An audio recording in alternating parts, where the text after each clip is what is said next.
Thank you so much, thank you so much. आप लोग मेरे बर्थडे पे आए। Thanks everyone.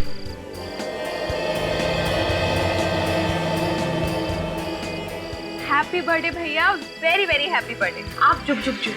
और आपको ना मेरी भी उम्र लग जाए। Thank you so much my cutie pie sister. Have it. Ritvik, पहले मुझे। मैं बड़ा हूं ना, एक्चुअली यू डिजर्व।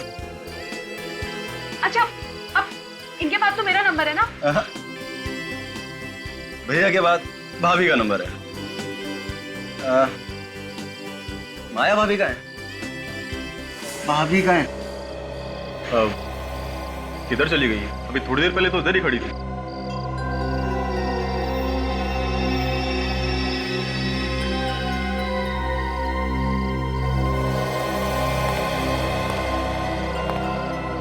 किधर है माया? तुम्हें किसके लिए रखा गया है? ध्यान नहीं रख सकते थे उसका? मैम वो अभी यहीं थी, उनको भूख लगी थी तो वो कुछ खाने के लिए काउंटर की तरफ गई थी। मुझे नहीं पता वो कहाँ चली गई अचानक से। अगर मेरी बीवी कहीं भी चली गई और उससे कुछ भी हुआ तो फिर देखना मैं तुम्हारा क्या हाल करता हूँ। अरे भैया आप इतना टेंशन क्यों ले रहे हो? भाभी यहीं कहीं होंगी। आप प्लीज रिलैक्स हो जाओ। मार डाला उसने, मार डाला। अरे वो उसने मार डाला, उसने मार डाला, उसने मार डाला उसको। माया होश में आओ। किसने मार डाला और किसको? अनुष्का ने ऋत्विक को मार डाला। उसने खून कर दिया उसका। क्या हुआ भाभी? क्या हुआ? तुम? हाँ भाभी, मैं तो जिंदा हूँ। इसकी लाश तो वहाँ पड़ी हुई है। मैं सच बोल रही हूँ। हाँ? लगता है इसे झटका लगा है। इसके दिमाग की हालत अभी ठीक नहीं है। अर्नव, प्लीज इसका दिमाग की इलाज किसी अच्छे डॉक्टर से कराओ। अर्नव, मैं बिल्कुल ठीक हूँ। अनुष्का तुम झूठ बोल रहे हो। मैंने तुम्हें देखा है, तुमने ऋत्विक का खून किया है। तुमने इसी गन से उसको मारा है। तुमने खून किया है ऋत्विक का। माया, कुछ नहीं हुआ है, ये सिर्फ तुम्हारे दिमाग का वहम है। ये मेरा कोई वहम नहीं है। वहाँ ऋत्विक की लाश पड़ी हुई। तुम मेरे साथ चलो, मैं तुम्हें दिखाती हूँ। आ मेरे साथ। उसकी लाश वहीं पड़ी। हाँ, वहाँ पर है। मेरा विश्वास है, वो वहीं पर है।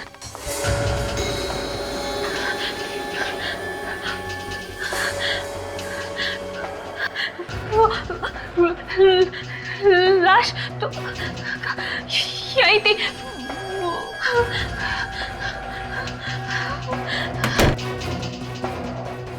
आज के दिन भी ये नाटक करने की क्या जरूरत थी तुम्हें? आखिरकार तुमने सारे मेहमानों के सामने हमारी इज्जत उछाल कर रखी थी। यही चाहती थी ना तुम? माँ, रहने दो ना। आपको तो पता ही है भाभी की दिमागी हालत। तुम मर चुके हो। मैंने देखा था तुम्हारी लाश वहाँ पड़ी हुई थी। तो ये कि आपके सामने आत्मा खड़ी है भाभी। तुम्हारा चेहरा पूरा खून से लथपथ था। तुम्हें अनुष्का ने गोली मारी है। मैंने देखा था। मैंने गोली चलाई है। हाँ, तुमने गोली मारी है ऋत्विक को। मैंने खुद से देखा। और फिर तुम कॉरिडोर में भाग गई। मैंने तुम्हारा पीछा किया। तुम्हारी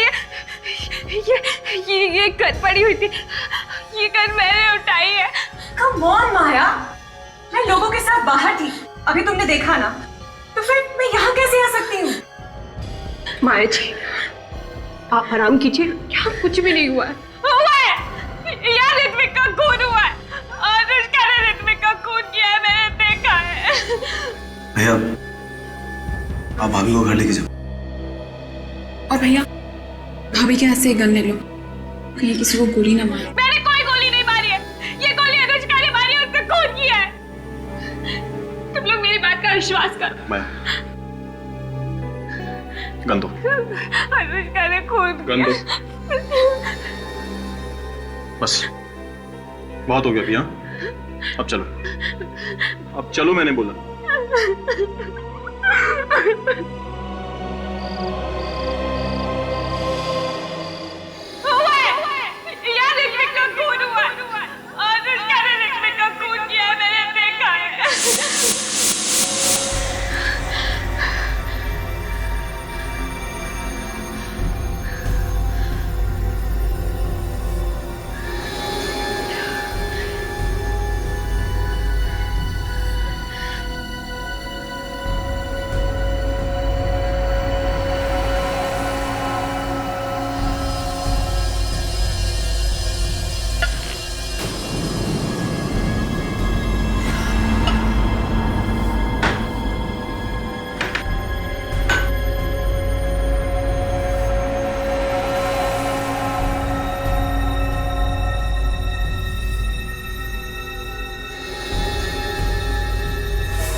अनुष्का,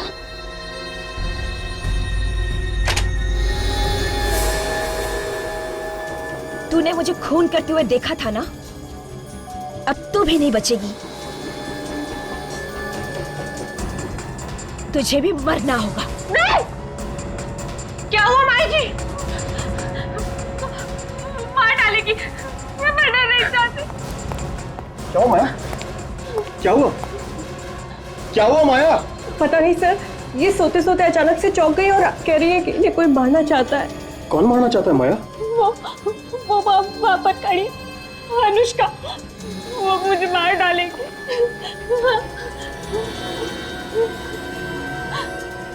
कोई भी तो नहीं है बाहर। वो भी यही खड़ी थी। उसने मुझे मारने की धमकी दी थी। आर्नव, तुम्हें कितनी बार कह चुकी हूँ कि तुम्हारी बीवी का दिमाग खराब हो चुका है। अब इसे घर में रखना ठीक नहीं है, इसे हॉस्पिटल पर जाओ। कैसी बात कर रही है आप मॉम? अरे कुछ नहीं हुआ उसको, ठीक हो जाएगी वो। जब इतने दिन तक ठीक नहीं हुई तो अब क्या खाक ठीक हो जाएगी? मैं झूठ नहीं बोल रही, आप लोग मेरा विश्वास कीजिए। वो मार डालेगी मुझे, मैं मरना नहीं चाहती। माया, ये वहम निकाल दो अपने दिमाग से प्लीज, और अभी सो जाओ। रिया, माया का ध्यान रखना।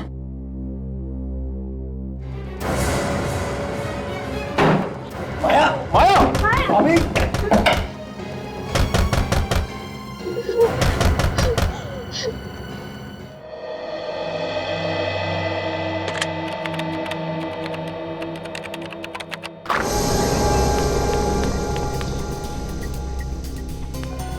बचा लीजिए, मुझे बचा लीजिए।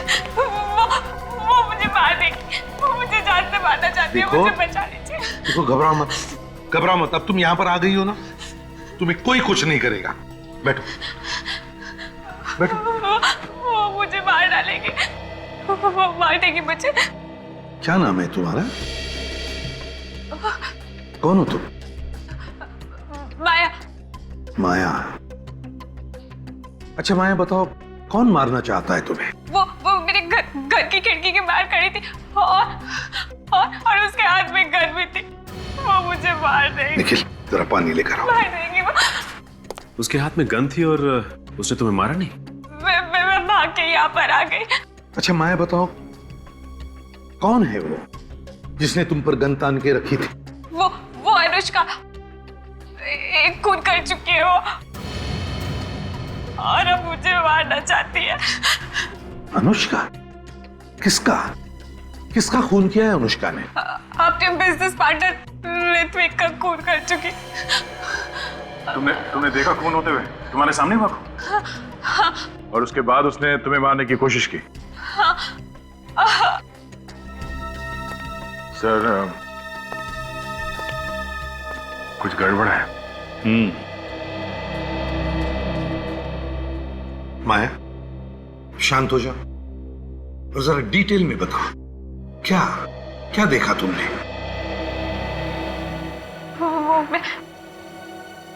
मैं ऋत्विक की बर्थडे पार्टी में गई थी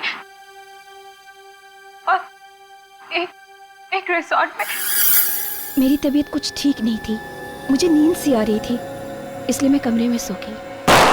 जैसे ही गोली चलने की आवाज सुनी, मैं और डर गई। मेरा सर चकरा रहा था, कुछ भी साफ साफ नजर नहीं आ रहा था। मैं और डर गई क्योंकि गोली की आवाज के साथ साथ किसी आदमी की चिल्लाने की आवाज भी थी। जैसे ही मैंने आंखें खोली और देखने की कोशिश की, मैं और भी डर गई। मेरी कुछ समझ ही नहीं आ रहा था कि मैं वहां पर क्या कर रही हूँ। जैसे ही मैं दरवाजे पर पहुंची, ऋत्विक की लाश पड़ी थी। तब तक मुझे सब कुछ साफ दिखाई देने लगा था, इसलिए मैं ऋत्विक को उसके कपड़ों से पहचान गई, क्योंकि उसके चेहरे पर खून ही खून लगा हुआ था। इसलिए मैं मदद के लिए चिल्लाते हुए बाहर निकली। ये तो अनुष्का, अनुष्का, रुको अनुष्का।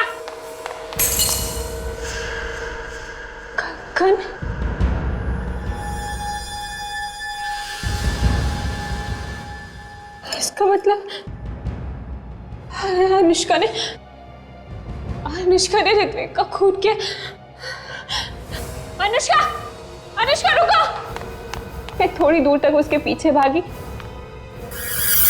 मगर वो अचानक गायब हो गई। ऋत्विक का खून होने के बाद तुमने देखा वो जिंदा था? हाँ? हाँ सर। एक आदमी दो जगह पर। एक ऋत्विक वो जिसे तुमने मरा हुआ देखा तुम्हारे ही कमरे में, और दूसरा ऋत्विक वो पार्टी में जिंदा। हाँ सर, मैंने ऋत्विक को मरते हुए देखा। कोई मेरी बात का विश्वास ही नहीं कर रहा है सर। माया, तुम्हारी तबीयत कुछ खराब लगती है, कोई दवाई वगैरह ले रही हो क्या? दवाई तो मैं रोज लेती हूँ। कैसी दवाई है? बता नहीं, पर रोज लेनी पड़ती है।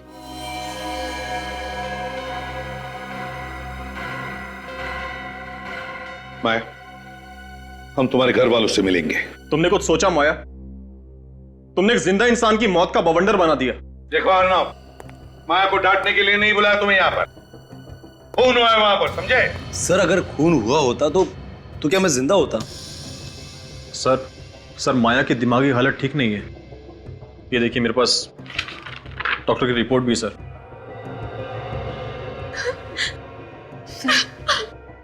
मैं माया जी को अंदर लेकर जाऊं? इन सब बातों से इनके दिमाग पर बुरा असर पड़ेगा। ठीक है, लेकर जाओ। काजल, ध्यान रखना इस पर। आइए।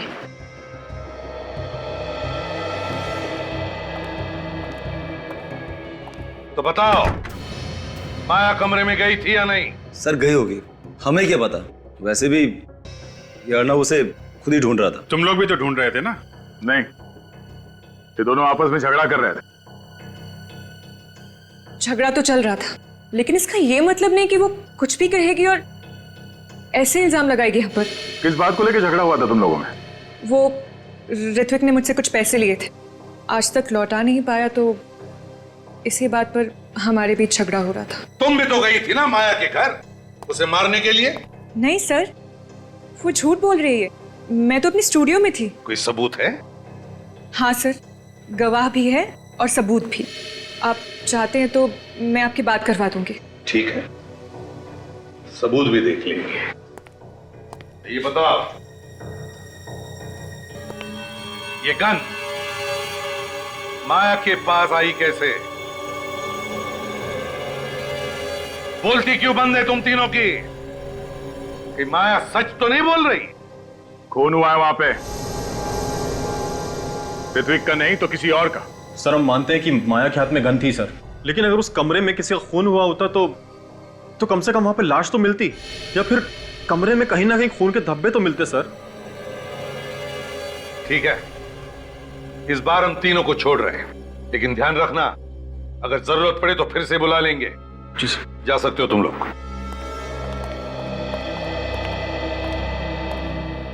सर कुछ ना कुछ तो हुआ है उस कमरे में। हाँ अभिजीत, कुछ तो हुआ है।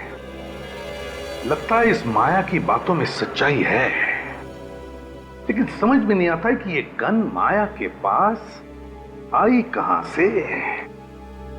सर माया ने बताया कि उसने गोली चलने की आवाज सुनी थी। इस गन पे साइलेंसर लगा हुआ है, तो उसने आवाज सुनी कैसे?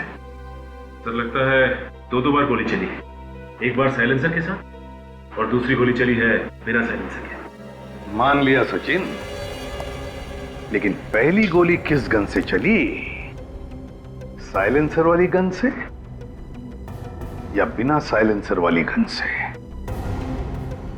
वहां जो कुछ भी हुआ है उस होटल के कमरे से ही पता चल जाएगा।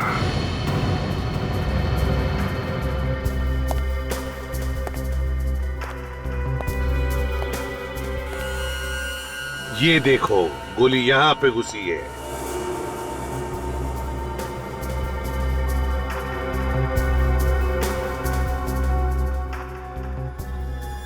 वहां भी अंधाधुंध गोलियां चली है सचिन। सर लेकिन माया कह रही थी कि उसने एक ही गोली की आवाज सुनी है, बाकी गोलियों की आवाज उसने सुनी क्यों नहीं? वही तो। और तो इतना बड़ा रिसोर्ट है, सैकड़ों लोग यहाँ पर काम करते हैं, फिर भी किसी को पता कैसे नहीं चला कि यहाँ पर खून हुआ है, इतनी गोलियां चली है? क्यों? सर ना तो कोई कमरे में लाश मिली और ना ही कोई खून का निशान। तो क्या वो औरत झूठ बोल रही है? उसने अपनी आंखों से देखा ना खून होते हुए? है? सर वो औरत सन की लगती है, पूरे होटल में गन लेकर घूम रही थी हाथ में, सब लोग डरे हुए थे उससे। बाहर जाके खड़े हो जाओ। सर ये माया तो ये भी कह रही थी कि लाश दरवाजे के पास यहाँ अंदर पड़ी थी घर में, और दरवाजा बंद था, तो फुरखुनी ने गोली चलाई कहां से होगी? सचिन, माया ने यह भी कहा कि वो दरवाजा खोलकर बाहर गई। इसका एक ही मतलब हो सकता है कि खूनी इस तरफ दरवाजे के बाहर खड़ा था। अगर वो दरवाजे के बाहर खड़ा था तो फिर उसने गोलियां कैसे चलाई? साहब ये देखिए सर, अजीब सा कांच का टुकड़ा है सर, पेट के नीचे मिला। वाकई अजीब सा टुकड़ा है ये, ना किसी बल्ब या ट्यूबलाइट का है, ना फिर किसी फोटो फ्रेम का। जरा मैग्नीफाइंग ग्लास दे दो। ये तो कॉन्वेक्स लेंस का टुकड़ा है, कॉन्वेक्स लेंस का टुकड़ा। कॉन्वेक्स लेंस तो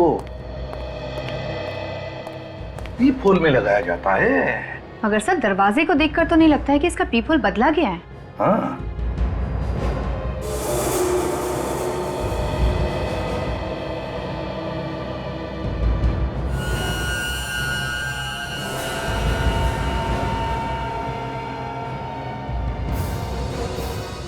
राजल, ना सिर्फ पीप होल बदला गया है बल्कि ये दरवाजा भी बदला गया। दरवाजा बदल दिया क्या? हाँ, दरवाजा भी बदला है।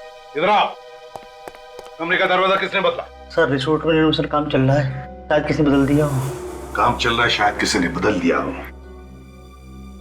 तो फिर वो बड़ा पुराना दरवाजा। सचिन, काम करो, तुम और काजल जाओ और देखो कहीं पर ये दरवाजा मिलता है क्या। सर हाँ सर, एक बात तो समझ में आ गई, गोली पीप होल से ही चली है, दरवाजा भी अंदर से बंद था, फिर लाश कैसे गायब हो गई सर? हाँ, गोलियां पीप होल से चली है और दरवाजा अंदर से बंद था, तो फिर लाश को यहां से गायब कैसे किया गया?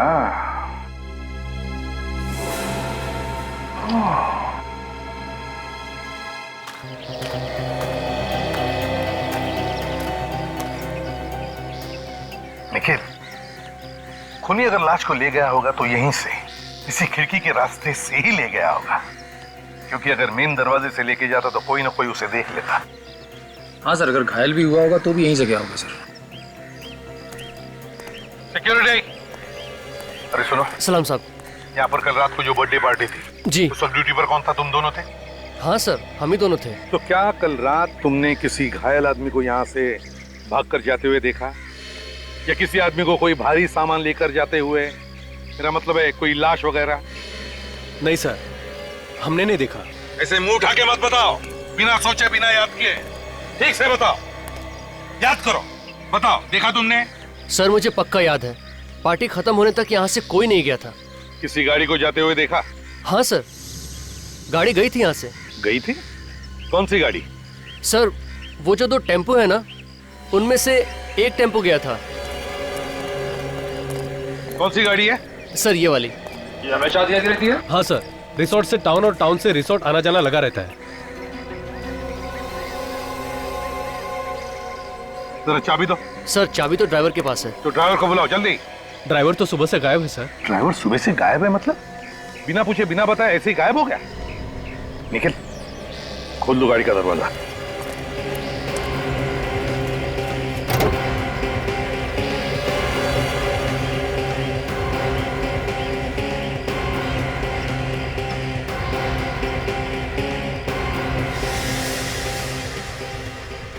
गाड़ी तो एकदम साफ कर दी है। सर ड्राइवर ने बिना पूछे गाड़ी धुलवा डाली थी, उसकी वजह से उसे मैनेजमेंट से बहुत डांट पड़ी थी। बिना पूछे उसने गाड़ी धुलवा दी? जी। अगर कोई खून या उंगलियों के निशान हो तो वो भी धुल गए होंगे।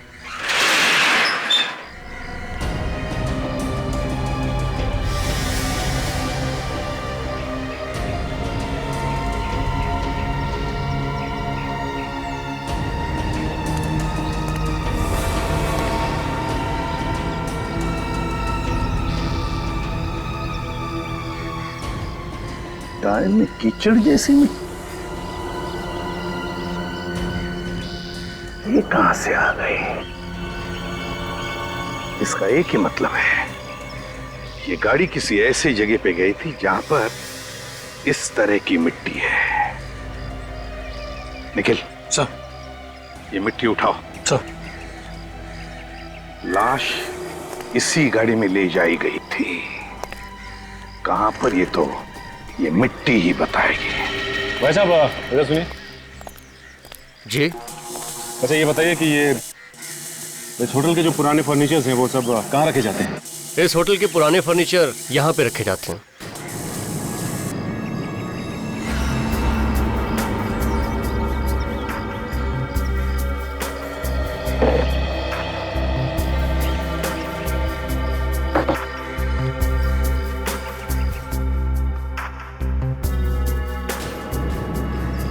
काजल,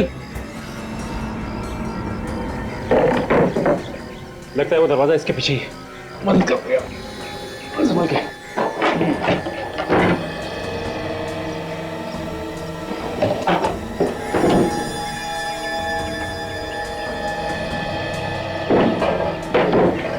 ये देखो,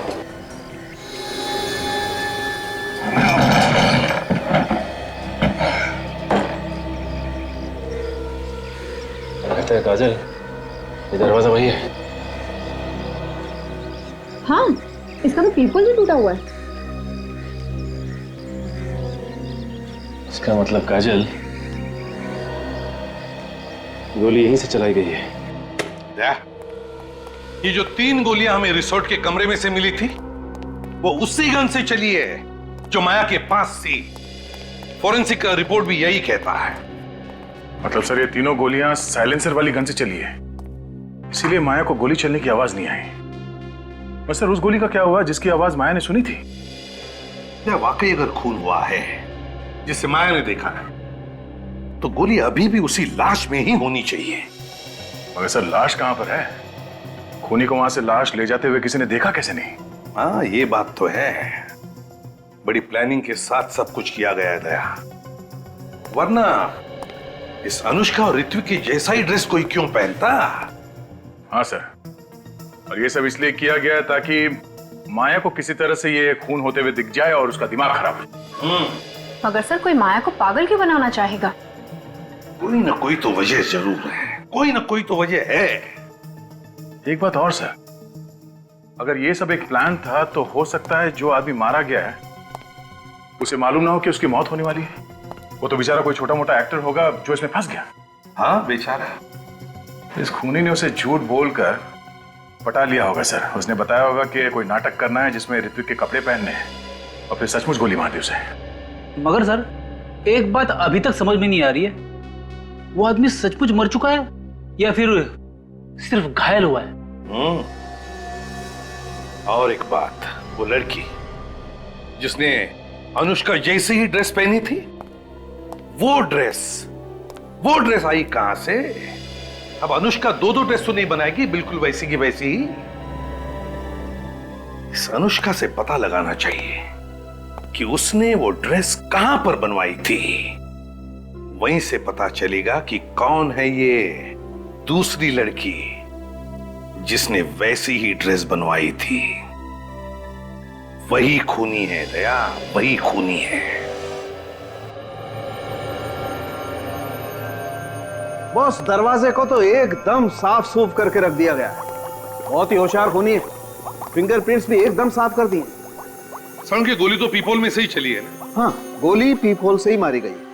और कोई खून वगैरह मिला दरवाजे पर? नहीं, दरवाजे पर कोई खून नहीं था। किसी ने उसे भी साफ कर दिया? बड़ी प्लानिंग के साथ मर्डर किया है, खून ही साफ कर दिया। अरे फ्रेडी, दरवाजे पर खून होता तो साफ करता ना, खून था ही नहीं दरवाजे पर। अब मेरा दिमाग चकराने लगेगा सर।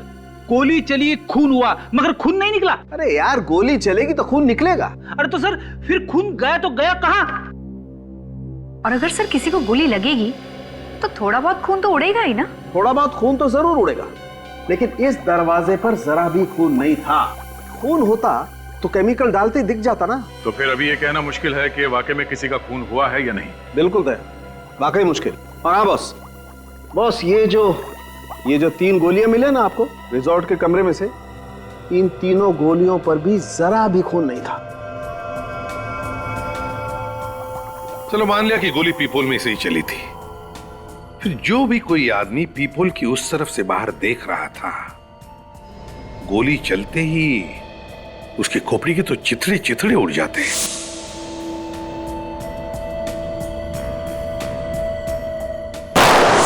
सर ये भी तो हो सकता है कि खोपड़ी के छितड़े ना उड़े हो और गोली अभी भी उसकी खोपड़ी में हो जिसे गोली लगी। हो सकता है, बिल्कुल हो सकता है। सर, जो मिट्टी आप लोगों को टेम्पो के टायर में से मिली है वो समुद्र के किनारे की है। उसमें से मुझे छोटे छोटे पत्थर के टुकड़े और सी शेल्स मिले जो अक्सर बीचेस पे पाए जाते हैं। इसका एक ही मतलब है दया, खुनी ने लाश को टेम्पो में डाला और समुद्र के किनारे ले गया। रिसोर्ट के आसपास जो भी बीच है, लाश वहीं पे मिलेगी।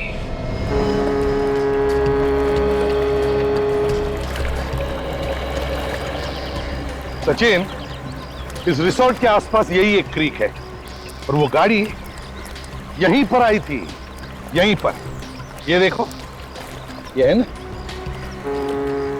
ये देखो, यहीं पर ये सी शेल्स के बारीक बारीक टुकड़े और पत्थर टायर में घुसे थे उस गाड़ी के। मगर ये गाड़ी तो सर रिसोर्ट और टाउन के बीच में आती नहीं है, ये तो रूट ही बिल्कुल अलग है सर। लेकिन रूट ही बिल्कुल अलग है, फिर भी वो गाड़ी यहीं पर आई थी, यहीं पर आई थी, और वो भी लाश फेंकने के लिए। फिर तो पानी में लाश फेंक दी होगी सर, और अब तक तो मच्छी वगैरह खा भी गए होंगे। फिर भी सच नहीं, दूर दूर तक नजर दौड़ाते हैं, कुछ ना कुछ तो जरूर मिलेगा, है ना? चलो काम पे लग जाते हैं।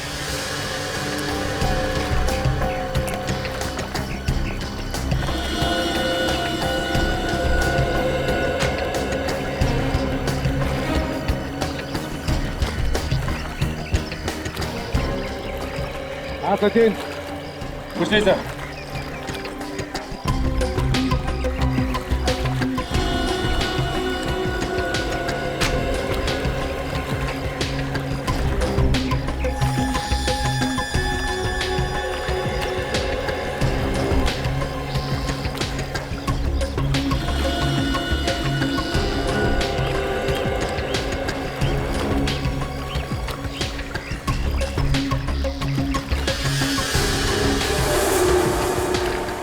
सर, हाँ सचिन,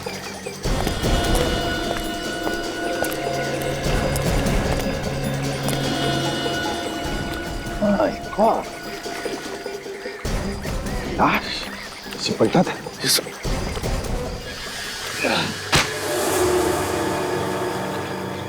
सर कहीं ये वही लाश तो नहीं?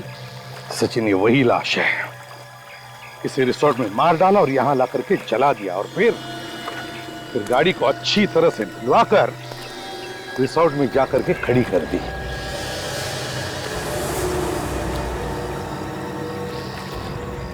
सर। हाँ सचिन, ये देखिए सर। ये क्या है? ये तो कोई लोहे का टुकड़ा दिखता है, पिघला हुआ। लेकिन सर क्या हो सकता है ये? सचिन, अगर यहां पर है तो ये जरूर कोई ना कोई सबूत तो है ही है, कोई ना कोई सबूत तो है। दया, चेहरा तो इसका बुरी तरह से जल गया था, लेकिन खोपड़ी सही सलामत रही। इसलिए मैंने इसकी खोपड़ी के चारों तरफ से ही एक्सरे लिए, और बाकी का काम ये हमारे बेचारे कंप्यूटर भाई साहब ने कर दिया। इन्होंने बता दिया कि ये आदमी दिखता कैसा था। ये देखो,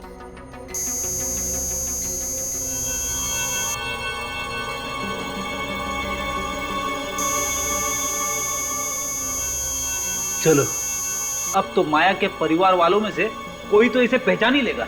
और नहीं पहचाना तो? अब नहीं पहचाना तो अब सर, मुझे तो लगा था कि केस खत्म हो गया।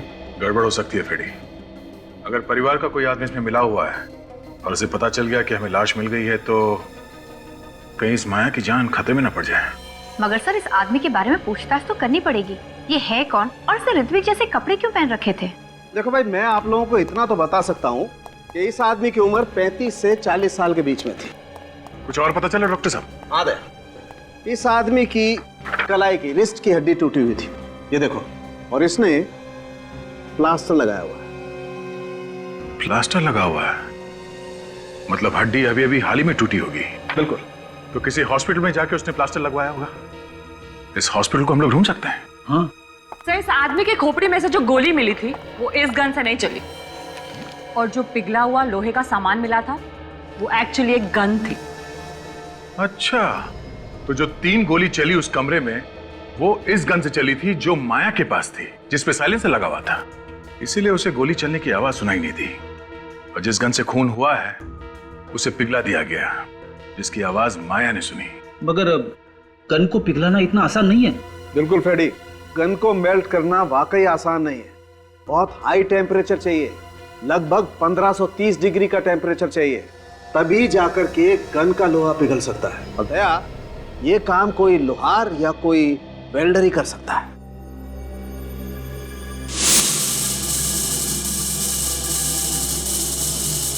सर एक वेल्डर रिसोर्ट में ग्रिल का काम कर रहा था, हो सकता है काम भी उसी ने किया।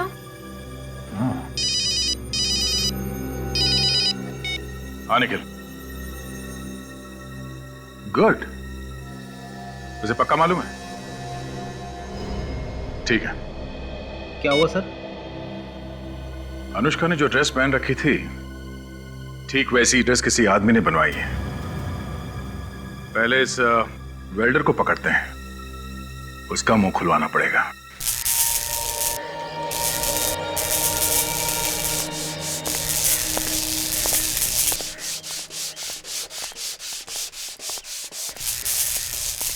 जी सर।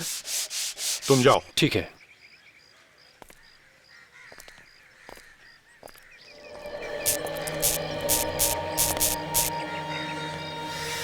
अरे सर, आप खूनी का पता चला? नहीं, अब तक पता नहीं चला, लेकिन बहुत जल्दी पता चल जाएगा। साहब, खूनी जरूर पकड़ा जाना चाहिए।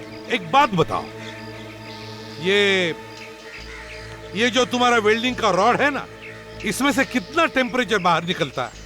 पता नहीं साहब, मगर आप ये सब क्यों पूछ रहे हैं? आप नहीं, एक गन का हलवा बनाना है। गन?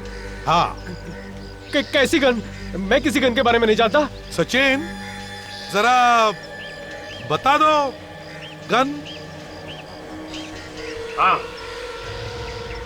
ये बताओ कि जिस रात खून हुआ उस रात तुमने किसी की गन मेल्ट की थी?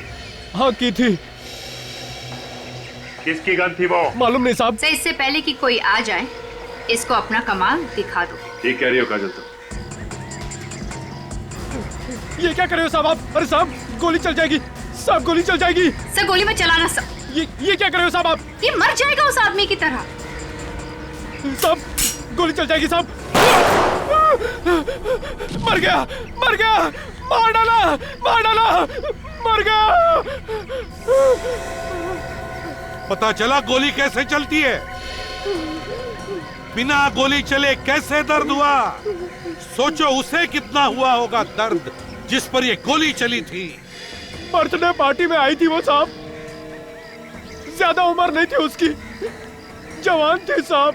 कौन हो सकती है वो औरत? कौन हो सकती है? साहब, पार्टी के बाद एक आदमी ने उसको आवाज लगाई थी और पूछ रहा था कि माया को तुमने अकेला क्यों छोड़ दिया? तुम पहचान लोगे उसे? हाँ साहब। ये रिया किसी एक डॉक्टर के पास नहीं जाती थी, अलग अलग डॉक्टरों के पास जाके अलग अलग दवाइयां लिखवा कर लाती थी। बहुत सारे प्रिस्क्रिप्शन रखे हुए यहाँ पे, बहुत हेरफेर है इन दवाइयों का। फिर हो सकता है माया को पागल बनाने के लिए किया जा रहा हो। मगर रिया नर्स होकर ऐसा कर क्यों रही है?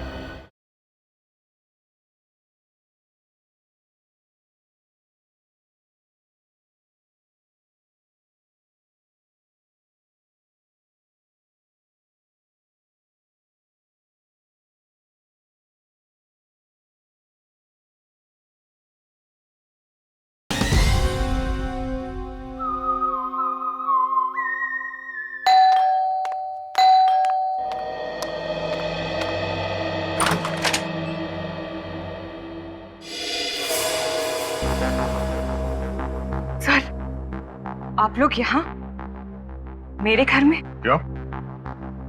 हमारा यहाँ आना मना है क्या? नहीं सर, ऐसी कोई बात नहीं है। आप लोग अचानक ऐसे आ गए। खैर, कुछ पता चला उस रात किसका खून हुआ था और किसने किया? घबराइए नहीं अनुष्का जी, हमें ये तो पता चल ही गया है कि आपके जैसी ड्रेस कौन लेके आया। कौन मेरे खिलाफ साजिश कर रहा है? आप बस उसका नाम बताइए। मैक्स, पता चल जाएगा। वो यही रहता है इसी घर में। मेरे घर में? हाँ, और उसकी हिम्मत तो देखिए, यही इस घर में रहता है और वो माया को पागल बनाने की कोशिश कर रहा था और आपको पता ही नहीं चला। नहीं नहीं, ये कैसे हो सकता है सर? जानती हो इसे? ज्ञान? हाँ, ज्ञान। जी हाँ, ये मेरे पति हैं। ये तुम्हारे पति हैं? हाँ, क्यों? अनुष्का जी, उस रात होटल में इन्हीं का खून हुआ था।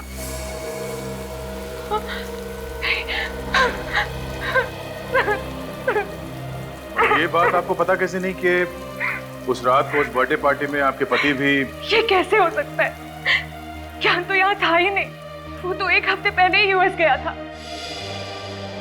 पर वो यूएस गया ही नहीं, क्योंकि वो भी इस प्लान में मिला हुआ था, पर उसे अंदाजा नहीं था कि इस सब में वो खुद मारा जाएगा। ज्ञान के दोस्तों का एड्रेस या टेलीफोन नंबर मालूम है आपको? तो प्लीज बताइए। जी सर, मैं आपको ज्ञान के खूनी को ढूंढने में जरूर मदद करूंगी। सर, देखने में बहुत शरीफ लग रही थी, कोई कह नहीं सकता कि वो ऐसा काम कर सकती है। हाँ निखिल, कुछ लोग जैसे दिखते हैं वैसे होते नहीं हैं। अगर वेल्डर हमें नहीं बताता कि वो लड़की रिया ही थी जो उसके पास गन लेकर गई थी, तो हमें पता भी नहीं चलता उसके बारे में।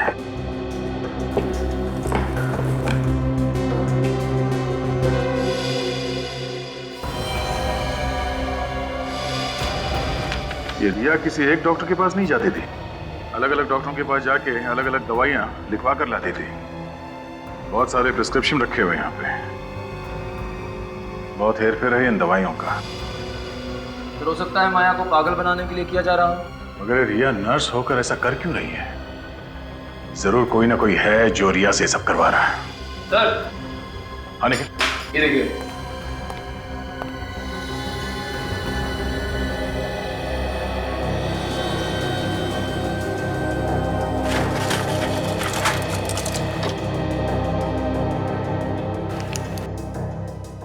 दवाइयों में नाम नहीं लिखा है। सर, इंजेक्शन भी बहुत सारे हैं सर, हो सकता है दवाइयाँ नकली हो। ये नर्स लोगों को बचाने का काम कम करती है, लोगों को मारने का काम ज्यादा। हाँ सचिन, इस रिया का मोबाइल के बारे में पता चला? उसकी लोकेशन क्या है? नहीं पता चला। अच्छा, मालूम हुआ कि वो ज्यादा किससे बात करती थी? हाँ, क्या नाम है उसका? ज्ञान। ठीक है, इस ज्ञान का एड्रेस निकालो। निखिल सर, ये सारी दवाइयां उठा लो। Okay sir. ये दवाइयां हमारे लिए सबूत का काम करेंगी। सच बोल रहे हो? वाकई मालूम नहीं तुम्हें कि ज्ञान क्यों रुका था होटल के कमरे में? नहीं सर, नहीं मालूम। ज्ञान ने तो कहा था कि वो कहीं 7 दिनों के लिए बाहर जा रहा है अपनी पत्नी अनुष्का के साथ, कहीं इंडिया से बाहर। ये ज्ञान तुम्हारा दोस्त था ना? नहीं सर। सर, जिस ट्राई स्टार होटल में ज्ञान ठहरा हुआ था उसका मैनेजर आ रहा है सर। गुड, तो उसने अपने सारे प्लान दबा के रखे हुए थे, इसीलिए किसी को कुछ नहीं बताया। Manager, try star hotel? हाँ सर, मेरा नाम कंसाकिया है, मैं ही होटल ट्राई स्टार का मैनेजर हूँ। बस तो जल्दी से ज्ञान के बारे में क्या जानते हो बताओ। ये देखिए सर, ये उस टैक्सी का बिल है जिस टैक्सी में होटल का ड्राइवर ज्ञान को ले जाता था। सुरती नगर खान? तुमने ड्राइवर से पूछा नहीं कि ज्ञान वहां पे क्या करने जाता था? पूछा था सर, पर उसे कुछ नहीं मालूम। उसे वो जगह तो मालूम होगी ना जहाँ पे वो ज्ञान को छोड़ता था? हाँ, ये उसे जरूर पता होगा। बस तो वहीं पे पता चलेगा कि ये सारा मामला है क्या। ये फैक्ट्री तो बंद पड़ी, फिर ज्ञान यहाँ क्या कर रहा था? अरे, आप लोग कौन हैं और यहाँ क्यों आए? हम लोग सीआईडी से कुछ पूछताछ करने आए। पर मैंने तो कोई गुनाह नहीं किया है। वैसे आप हैं कौन? हर्षवर्धन, इस फैक्ट्री का मालिक। हर्षवर्धन जी, जरा ये देखिए, आप इस आदमी को पहचानते हैं? ये तो ज्ञान है, इसे क्या हुआ? इसका खून हो गया। किसने किया सर? वही पता करने की कोशिश कर रहे हैं हम लोग। वैसे आप ज्ञान को कैसे जानते हैं?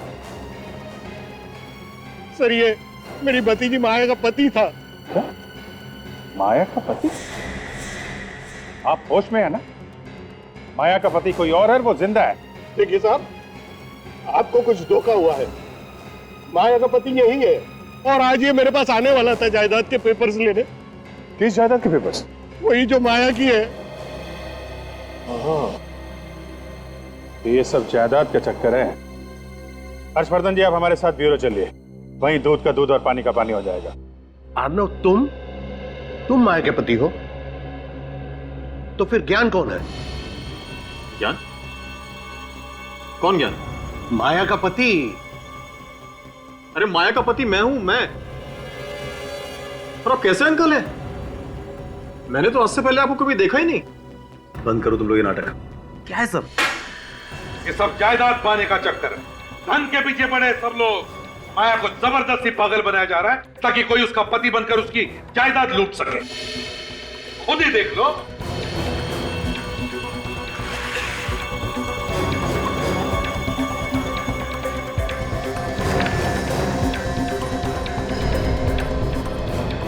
तो माया की वसीयत? ये सारा झंझट इसी वजह से हो रहा है। इसी वसीयत की वजह से हुआ ये सब। क्या लिखा है इसमें? लेकिन सर, माया ने मुझे इसके बारे में कभी भी नहीं बताया। मुझे भी मेरे वकील ने ही बताया सर। और अचानक एक दिन ज्ञान कहीं से आया और कहने लगा कि माया की तबीयत बहुत खराब है और मैं ही उसका पति हूं। और कोई है माया के परिवार में? माया और उसकी चचेरी बहन मीनाक्षी के अलावा और कोई नहीं है परिवार में। और मीनाक्षी की कई साल पहले पानी में डूबकर मौत हो चुकी है। मैं भी उसका दूर का चाचा हूं। तो इस वसीयत से फायदा किसको होने वाला था? और किसे सर? माया को। मीनाक्षी तो मर चुकी है। मीनाक्षी की लाश मिली थी? वो मुझे नहीं पता सर। और हो सकता है मीनाक्षी अभी भी जिंदा हो और ये सब उसी ने किया है जायदाद के लिए। मगर सर, कोई ना कोई तो बीच में होगा ही जो माया को भी जानता होगा और मीनाक्षी को भी। हाँ, कोई ना कोई तो जरूर है दया, जिसने ये सब चक्कर चलाया है। सर, अब इन दोनों को अरेस्ट कर लेते हैं। यही बताएंगे हमें। मगर हमें क्यों? सर हमने क्या किया? ज्ञान का खून और माया को ड्रग्स देकर पागल बनाया तुम लोगों ने। किसके कहने पर किया ये सब? अब आपका कोई और रिश्तेदार भी तो है नहीं जो इस जायदाद का वारिस बन सके। है।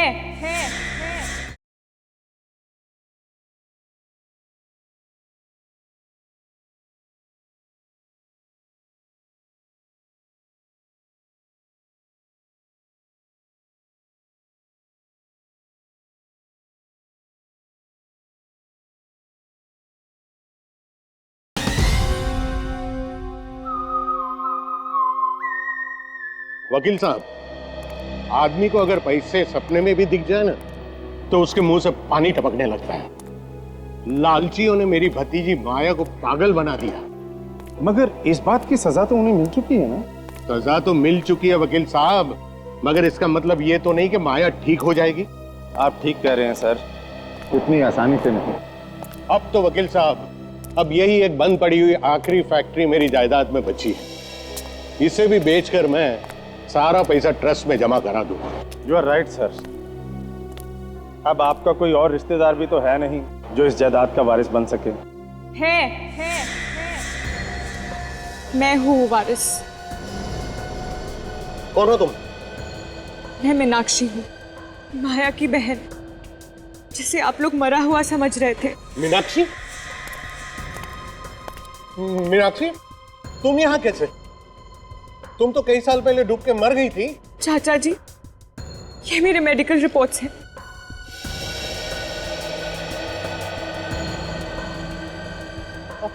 अब तक सामने क्यों नहीं आई? मेरी बात का लोग विश्वास नहीं करेंगे, मुझे इस बात का डर था। हाँ, तुम्हारा डर सही था भी। हम भी तो यही पूछने वाले हैं कि इतने दिनों से कहां छुपी थी तुम और क्यों? सीआईडी। हाँ, सीआईडी। तुम्हें लगा कि ऋतिक और अर्णव ये तो पकड़े जा चुके हैं, केस खत्म। अब तुम खुल के सबके सामने आ सकती हो। यहाँ आने का रास्ता भी हमने ही खोला है। अनुष्का जी, आई एम सॉरी, मीनाक्षी जी है ना, ताकि यहाँ खुद आकर तुम कहो कि सारी जायदाद की वारिस मैं ही हूं।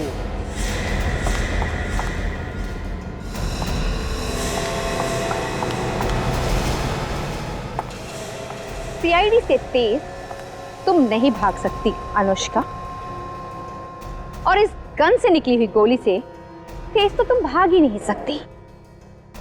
गोली कितने स्पीड से निकलती है मालूम है तुम्हें? 1 सेकंड में 900 किलोमीटर। जब स्पीड ही नहीं मालूम तो भागी क्यों?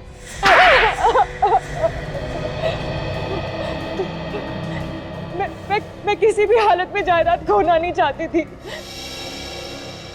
जायदाद की याद से ही मेरा दिमाग खराब हो जाता था। तुम्हारा पति ज्ञान भी मिला हुआ था इसमें? नहीं सर, वो तो बस मेरा नाम का पति था तो मेरा गुलाम। सुना, अपने पति को गुलाम कह रही। एक जमाना था जब औरतें अपने पति को भगवान मानती थी सर, और ये तुमने अपने पति ज्ञान को ऋत्विक के कपड़े पहना दिए और फिर उस पर गोली चला दी। उस बेचारे को पता भी नहीं चला होगा कि मौत कब आ गई। आधी जायदाद तो तुम्हें वैसे ही मिल जाती, तो फिर उस बेचारी माया को पागल बनाने की क्या जरूरत थी? मुझे पूरी जायदाद चाहिए थी। आधी जायदाद भी तो करोड़ों रुपयों की है। बचपन में ही मेरे माँ बाप मर गए थे। मुझसे सब कोई नफरत करता था, सब माया को ही प्यार करते थे, और ये सब देखकर मैं अंदर ही अंदर रोती थी सर। तो तुमने माया को पागल बना दिया, ऊपर से अपने पति का भी खून कर दिया। अब जिंदगी भर जेल में सड़ते रहना, फांसी का ऑर्डर आने तक।